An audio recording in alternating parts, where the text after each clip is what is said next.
We begin with breaking news out of Vancouver. A bail hearing is now underway at the BC Supreme Court over the extradition of Huawei's chief financial officer. But there are many questions about the arrest of Meng Wanzhou and the charges she's facing in the U.S. Natasha Fata is tracking the story. So first of all, Natasha, what are we expecting? What are we hearing today?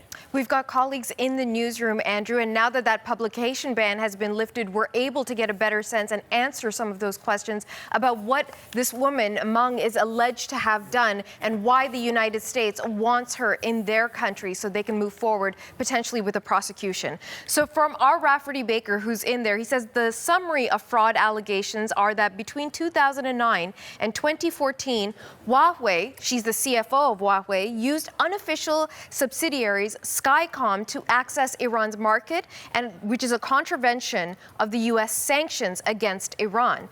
Banks became aware of Huawei Skycom, and Meng personally assured banks the companies were separate. Now, so this is the allegation coming from the United States, and they say this represents alleged fraud.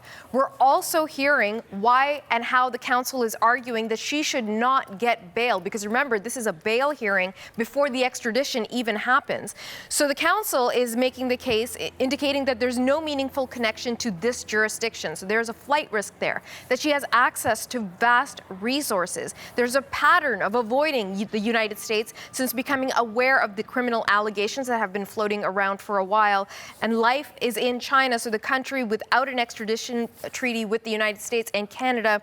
So he's seeking extradition for prosecution for fraud offenses. This is the counsel for the Attorney General moving forward on this front. So not only don't give her bail, get her to the United States right away. That decision, of course, will be made by our Justice Minister. But quite a few fascinating bits of information coming out. And I just want to share with you something that's come out from our Foreign Affairs Minister, Chrystia Freeland, because, of course, she's got to do the talking with the political side of China, which backs this. Remember, this is not a private company, Huawei. They're owned by the Chinese government.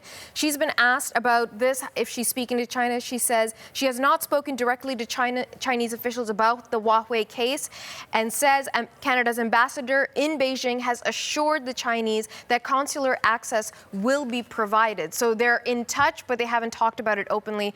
This thing is going to continue to develop over the course of many, many days. Yeah, and this delicate diplomatic dance that seems to be taking place because, of course, she was arrested at Vancouver Airport. She is in Canadian custody, but regardless of what happens on whether or not she is granted bail, it's very likely, we presume, that she is going to fight this extradition.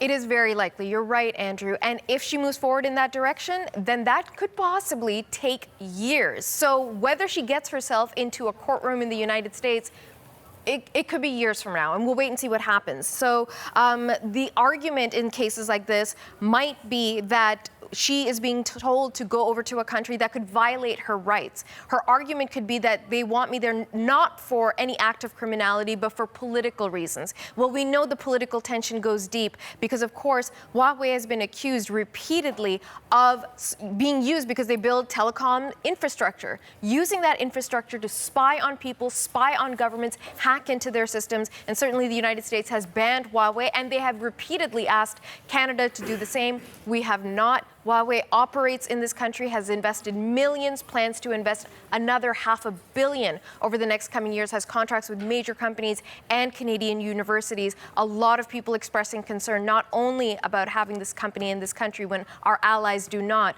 but also what potential national security risk do they pose? All right, Natasha, thank you. You're welcome.